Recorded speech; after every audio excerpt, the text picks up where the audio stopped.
जब भी अदालत या जमानत का जिक्र होता है ना, तो दिमाग में सीधा फिल्मों का कोई सीन उभर आता है। मतलब वो एक बड़ा सा कटघरा है, सामने जज साहब बैठे हैं और एक तेज तरार वकील मेज पर हाथ पटकते हुए जोरदार बहस कर रहा है ना? बिल्कुल, एकदम भावुक और आक्रामक दलीलें, अदालत में एकदम सन्नाटा होता है और फिर जैसे कोई जादू हो जाता है, जज साहब हथौड़ा मारते हैं और मुवक्किल को तुरंत जमानत मिल जाती है।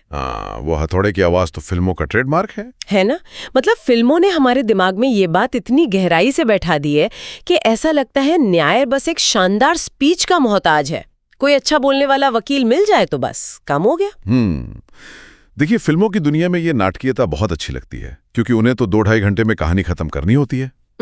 सही बात है।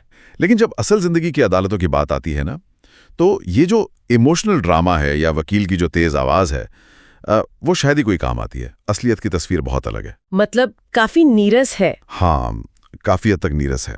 वहां भावनाएं या एक्टिंग नहीं चलती, वहां कठोर तथ्य और बारीक प्रक्रियाएं काम करती हैं। और आज की इस गहन चर्चा का मुख्य मिशन भी यही है। आज हम जिन सोर्सेस को खंगाल रहे हैं, खासकर मनीष शुक्ला एंड एसोसिएट्स, मतलब वरिष्ठ अधिवक्ता मनीष शुक्ला जी और अधिवक्ता अमन बाजपेयी जी के नोट्स जी, और उनके साझा किए गए तथ्य, वो इस फिल्मी ड्रामे की ना एकदम धज्जियां उड़ा देते हैं।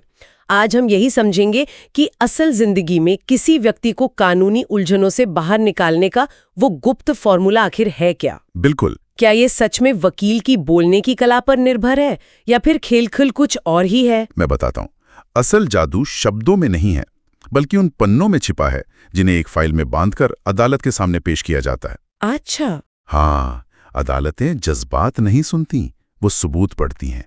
मनीष शुक्ला जी के अनुभवों से जो सबसे चौंकाने वाला तथ्य सामने आता है वो ये है कि जमानत का 50% केस केवल और केवल सही दस्तावेजों पर टिका होता है। बाप रे, 50%। हाँ, सिर्फ बेल डॉक्यूमेंट्स और उनकी सटीक तैयारी पर। तो चलिए इसे थोड़ा और गहराई से समझते हैं।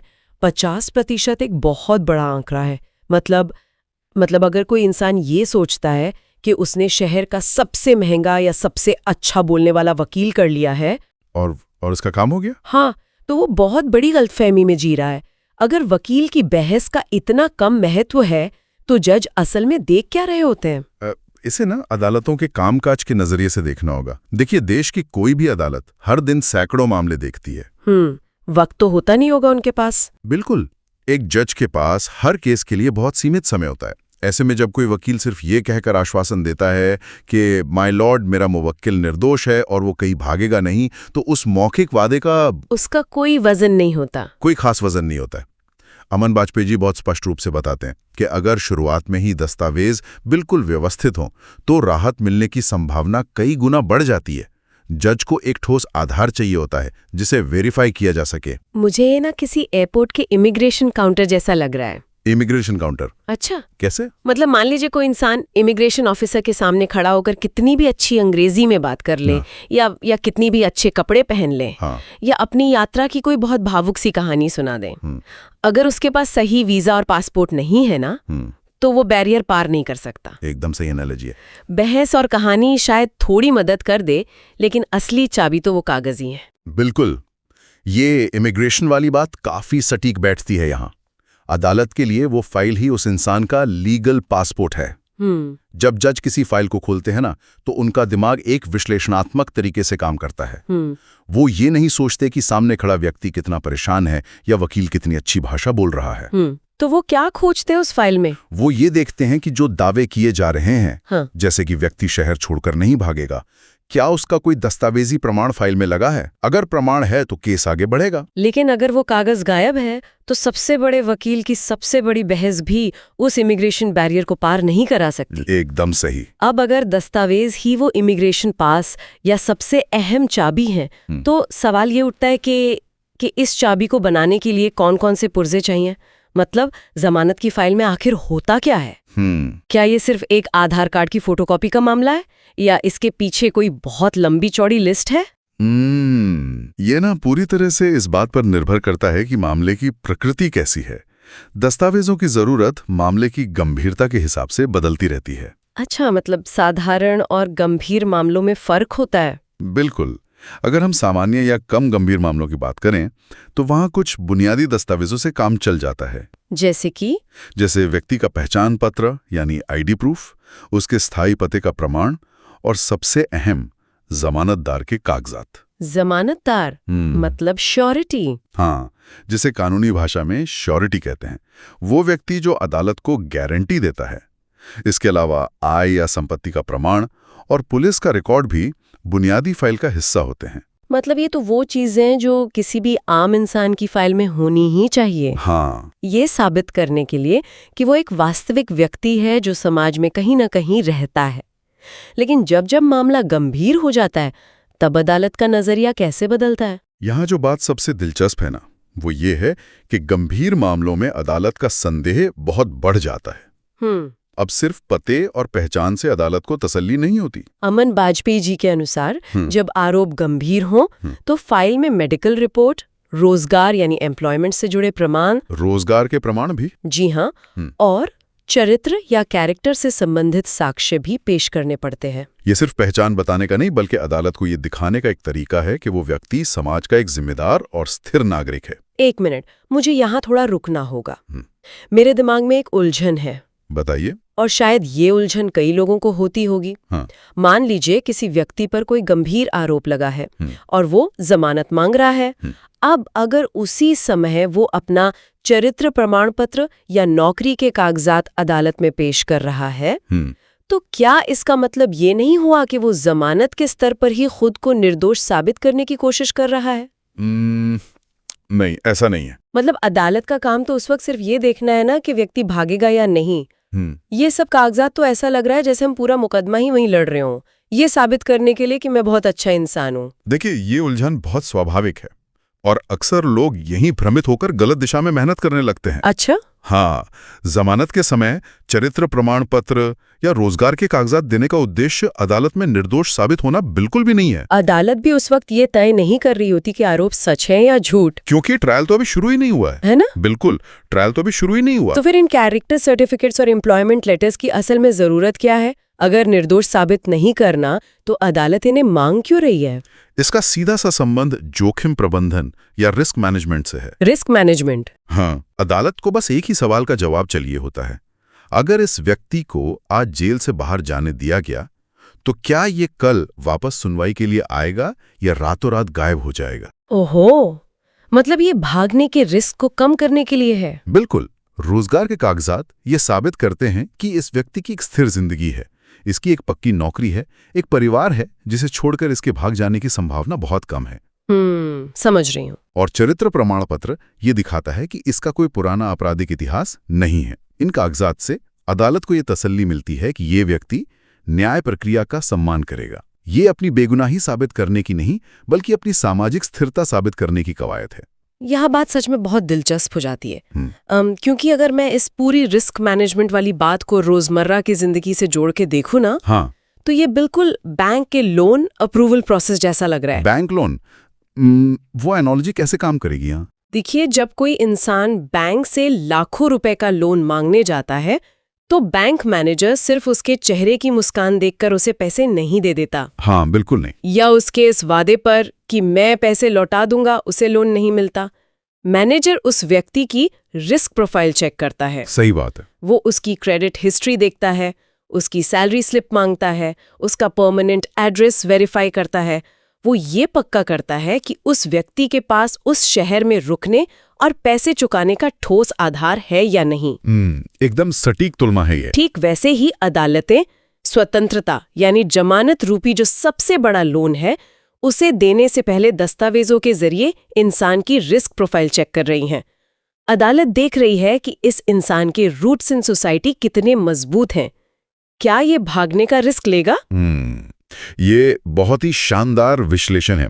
और इसी रिस्क असेसमेंट के विचार को अगर हम आगे बढ़ाएं ना, तो हमें उस सबसे बड़े बदलाव की तरफ देखना होगा जो अभी हाल ही में हमारी न्याय प्रणाली में आया है। आप नए आपराधिक कानून की बात कर रहे हैं ना? बिल्कुल। जिसने इस लोन अप्रूवल जैसी प्रक्रिया को और भी ज्यादा सख्त और लिखित बना दिया है। हाँ। भारतीय नागरिक सुरक्षा संहिता 2023, जिसे संक्षेप में BNSS कहा जाता है, मनीष शुक्ला एंड एसोसिएट्स के नोट्स के अनुसार ये नया कानून जमानत की पूरी दुनिया के लिए गेम चेंजर साबित हो रहा है। एकदम सही। तो पहले वाले सिस्टम और इस नए सिस्टम में ऐसा क्या बुनियादी फर्क आ गया है जिसने पूरी प्रक्रिया को ऐसे हिला के रख दिया है? सबसे बड़ा फर्क नजरिए का है। अमन बाजपेयी जी ने इस तथ्य पर बहुत जोर दिया है कि इस नए BNSS कानून के लागू होने के बाद जमानत की प्रक्रिया पूरी तरह से दस्तावेज आधारित या कहें तो डॉक्यूमेंट ड्रिवन हो गई है। मतलब पहले ऐसा नहीं था? पुराने कानूनों के तहत कई बार जजों के पास थोड़ा सा सब्जेक्टिव होने का स्कूप होता था। सब्जेक्टिव मतलब अपनी राय का इस्तेमाल करना? हाँ, मतलब जज अपनी समझ या किसी वकील की अच्छी दलील सुनकर थोड़ा लचीला रुख अपना सकते थे, लेकिन अब ऐसा नहीं है। अब अदालतें केवल मौखिक दलीलों को सुनकर फैसले नहीं सुना सकती। तो अगर जज अब सिर्फ वकील की बातें सुनकर फैसला नहीं ले सकते, तो नए कानून के तहत वो कौन सी चेकलिस्ट है जिसे अदालतें अनिवार्य रूप से देख रही हैं? देखिए, नए कानून ने 3 मुख्य चीजों को बिल्कुल केंद्र में ला दिया है। अच्छा। पहला, आरोपी का समाज में स्थायी जुड़ाव कैसा है, यानी उसके रूट्स इन सोसाइटी कैसे हैं। क्या उसका कोई पक्का घर है, परिवार है या ऐसा व्यापार है जिससे वो आसानी से छोड़कर नहीं जा सकता? और दूसरा, उसके भागने की कितनी संभावना है, यानी फ्लाइट रिस्क। ठीक है। और तीसरा, केस के तथ्यों के आधार पर उसका व्यवहार कैसा है, मतलब क्या वो सबूतों से छेड़छाड़ कर सकता है, क्या वो गवाहों को डरा या धमका सकता है। तो इन तीनों चीजों का सबूत कागजों में देना होगा। बिल्कुल। मजे की बात यह है कि इन तीनों सवालों के जवाब हवा में नहीं दिए जा सकते। इन सब का जवाब सिर्फ और सिर्फ मजबूत दस्तावेजों के जरिए ही दिया जा सकता है। मतलब अगर कोई वकील कहता है कि माय लॉर्ड, मेरे क्लाइंट का समाज में बहुत सम्मान है और वो कहीं नहीं भागेगा, हाँ, तो जज पलटकर कहेंगे, वकील साहब सम्मान को छोड़िए, मुझे वो कागज दिखाइए जो साबित करे कि इसका यहाँ घर और नौकरी है। एकदम सही। अगर हम इसे बड़ी तस्वीर से जोड़कर देखें ना, तो ये नया कानून न्यायपालिका के काम करने के तरीके को सब्जेक्टिव यानी व्यक्तिगत भावना से पूरी तरह हटाकर ऑब्जेक्टिव बना रहा है, तथ्यात्मक बना रहा है। ऑब्जेक्टिव फैसले हमेशा बेहतर होते हैं। बिल्कुल। सब्जेक्टिव फैसले अक्सर इस बात पर निर्भर करते हैं कि केस कौन पेश कर रहा है, जबकि ऑब्जेक्टिव फैसले इस बात पर निर्भर करते हैं कि फाइल में तथ्य क्या हैं। सही कहा। अब जमानत इस बात पर नहीं मिलेगी कि वकील ने कितनी भावुक अपील की है, बल्कि इस बात पर मिलेगी कि सामने रखे गए कागज क्या कहानी कह रहे हैं। ये तो वकीलों के काम करने का तरीका ही बदल देगा। मतलब अब अदालत में जोर जोर से चिल्लाने वाले वकीलों की जगह चुपचाप अपनी डेस्क पर बैठकर सही फाइलें तैयार करने वाले वकीलों का जमाना है। बिल्कुल, जिन्हें दस्तावेजों की गहराई समझ में आती है। ये सब सुनकर मुझे मनीष शुक्ला जी की वो बात याद आ रही है जहां उन्होंने एक गुप्त फॉर्मूला का जिक्र किया था। हाँ, सीक्रेट फॉर्मूला। जब मैंने पहली बार वो पढ़ा था ना, तो लगा कि शायद कोई ऐसी जादुई कानूनी धारा होगी, कोई ऐसा लूप होल होगा जिसे इस्तेमाल करते ही इंसान किसी भी केस से रातों रात बाहर आ जाए। देखिए, गुप्त फॉर्मूला शब्द सुनते ही अक्सर लोगों को लगता है कि कोई शॉर्टकट होगा, है ना? हाँ, बिल्कुल। लेकिन सच्चाई ये है कि कानूनी दुनिया में कोई जादुई छड़ी नहीं होती। मनीष शुक्ला जी जिस फॉर्मूले की बात करते हैं वो किसी लूप होल पर नहीं, बल्कि तैयारी पर टिका है। तैयारी पर? जी। उनका स्पष्ट कहना है कि ये तथाकथित गुप्त फॉर्मूला सिर्फ और सिर्फ सही समय पर सही दस्तावेज और मजबूत कानूनी प्रस्तुति का मिश्रण है। इसे थोड़ा और विस्तार से समझते हैं। कागजों का तो हमें समझ आ गया कि वो जरूरी है, लेकिन सही समय का यहाँ क्या मतलब है? सही समय बहुत महत्वपूर्ण है। मनीष जी ने 2 अलग-अलग स्थितियों का जिक्र किया है। एक वो जब गिरफ्तारी की सिर्फ आशंका होती है और दूसरी जब गिरफ्तारी हो चुकी होती है। इन दोनों स्थितियों में ये दस्तावेजी फॉर्मूला कैसे काम करता है? देखिए, समय ही सब कुछ तय करता है। मान लीजिए किसी व्यक्ति को अंदेशा है कि उस पर कोई झूठा या गंभीर आरोप लगने वाला है और पुलिस कभी भी आ सकती है। हाँ। अगर वो व्यक्ति गिरफ्तारी का इंतजार करने के बजाय पहले ही अपने सारे दस्तावेज जैसे आय प्रमाण, निवास प्रमाण, मेडिकल रिकॉर्ड, बैंक स्टेटमेंट्स तैयार करके अदालत पहुंच जाता है, तो उससे फायदा मिलता है? तो उसे अग्रिम जमानत, जिसे हम एंटीसिपेटरी बेल कहते हैं, वो तुरंत मिल सकती है।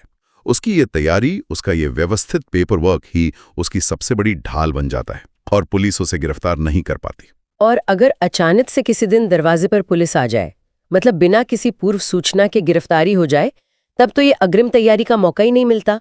ऐसे में क्या होता है? ऐसे में ना परिवार की भूमिका सबसे अहम हो जाती है। जब गिरफ्तारी अचानक होती है तो अक्सर परिवार वाले घबरा जाते हैं। हाँ, वो तो पैनिक कर ही जाते हैं। और वो वकीलों के चक्कर काटने लगते हैं बिना ये जाने कि उन्हें देना क्या है। लेकिन जो परिवार जागरूक है वो घबराने के बजाय तेजी से सारे दस्तावेज इकट्ठा करता है। अच्छा। अगर गिरफ्तारी के तुरंत बाद परिवार एक व्यवस्थित फाइल तैयार करके वकील को सौंप दे तो नियमित जमानत यानी रेगुलर बेल मिलने में होने वाली अनावश्यक देरी से बचा जा सकता है। सारा खेल इस बात का है कि संकट के समय आप कितनी जल्दी अपने दस्तावेजों का शस्त्रागार तैयार कर लेते हैं। इस सब का असल मतलब क्या है? असल मतलब ये है कि जहां हम सही तैयारी और सही कागजातों की बात कर रहे हैं, वहीं हमें उन गलतियों पर भी पैनी नजर डालनी होगी जो लोग अनजाने में कर बैठते हैं। बिल्कुल। और फिर खुद ही अपना केस खराब कर लेते हैं। हाँ, अमन बाजपेयी जी ने अपनी जानकारी में कुछ बहुत ही सामान्य लेकिन खतरनाक गलतियों की तरफ इशारा किया है जो किसी भी मजबूत केस को डुबो सकती हैं। देखिए, अदालत की नज़र में अधूरी जानकारी देना या गलत दस्तावेज पेश करना सबसे बड़ा आत्मघाती कदम है। लोग अक्सर जल्दबाजी में अधूरे दस्तावेज लगा देते हैं या ऐसे व्यक्ति को अपना जमानतदार बना लेते हैं जिसके खुद के कागजात पूरे नहीं होते। अरे बाप रे!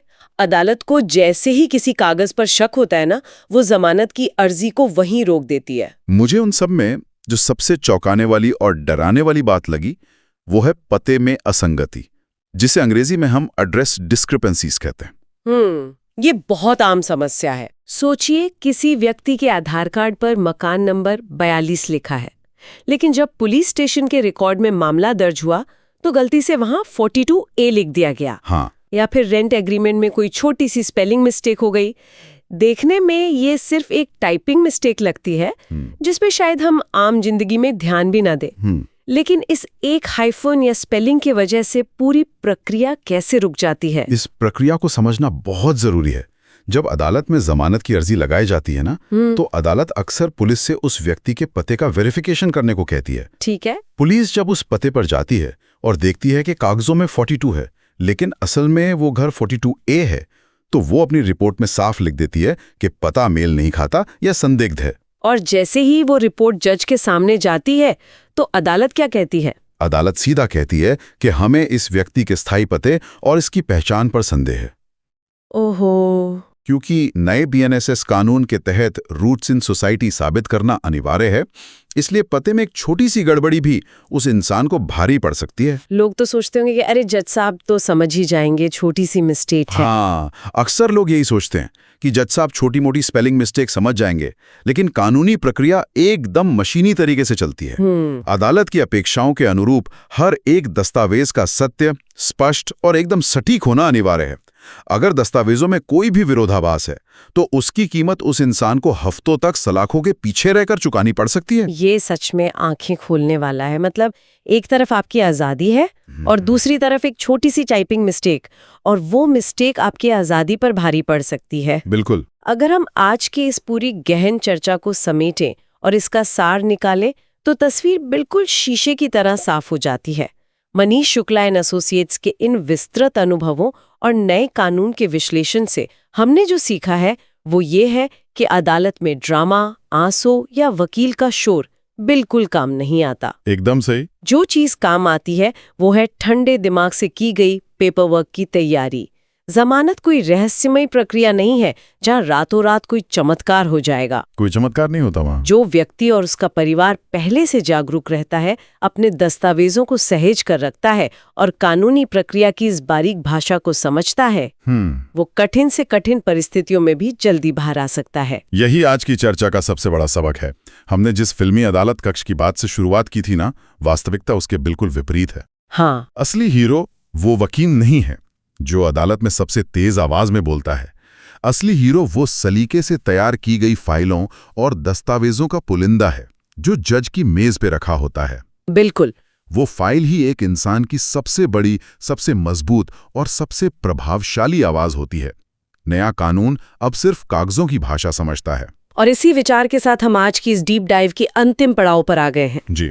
हमने ये तो समझ लिया कि कानून कैसे काम करता है और दस्तावेजों की ताकत क्या है, लेकिन जाने से पहले मैं एक ऐसे विचार पर बात करना चाहती हूँ जो आज की इस पूरी चर्चा से ही पैदा हुआ है। अच्छा? एक ऐसा सवाल जिसका सीधा जवाब शायद उन कानूनी किताबों या मनीष जी के नोट्स में न मिले, लेकिन जिस पर हम सबको सोचना जरूरी चाहिए। इस पूरी व्यवस्था को लेकर वो कौन सा सवाल है जो आपको परेशान कर रहा है? देखिए, हमने आज गहराई से जाना कि नए बीएनएसएस कानून के तहत जमानत पूरी तरह से पक्के दस्तावेजों, संपत्ति के कागजातों, नौकरी के प्रमाण और समाज में स्थायी जुड़ाव पर निर्भर हो गई है।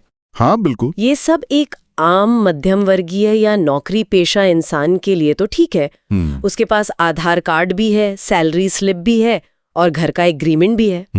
लेकिन सोचने वाली बात यह है कि अगर कानून सिर्फ कागजों को ही सच्चाई मानता है, तो क्या इसका मतलब ये है कि उन लोगों के लिए अपनी स्वतंत्रता वापस पाना अब और भी ज्यादा मुश्किल हो जाएगा जो बेघर हैं? ये एक बहुत गहरा सवाल है। जिनके सिर पे छत नहीं है, जो फुटपाथ पर सोते हैं, जिनके पास स्थायी पते का कोई प्रमाण नहीं है, या जो दिहाड़ी मजदूरी करते हुए समाज के एकदम हाशिए पर जीते हैं। बिल्कुल, उनका क्या होगा? अगर अदालत किसी व्यक्ति को सिर्फ इसलिए जेल में रखती है क्योंकि उसके पास रूट्स इन सोसाइटी साबित करने के लिए कोई सरकारी कागज या संपत्ति का पट्टा नहीं है, तो क्या दस्तावेजों की ये अत्यधिक अहमियत अनजाने में न्याय को एक विशेषाधिकार नहीं बना रही है? क्या स्वतंत्रता सिर्फ उन लोगों के लिए आरक्षित हो जाएगी जिनकी फाइलें पूरी हैं, और वे लोग हमेशा के लिए पीछे छूट जाएंगे जिनका इस दुनिया में वजूद तो है लेकिन कागजों पर उनका कोई निशान नहीं? सोचिएगा जरूर।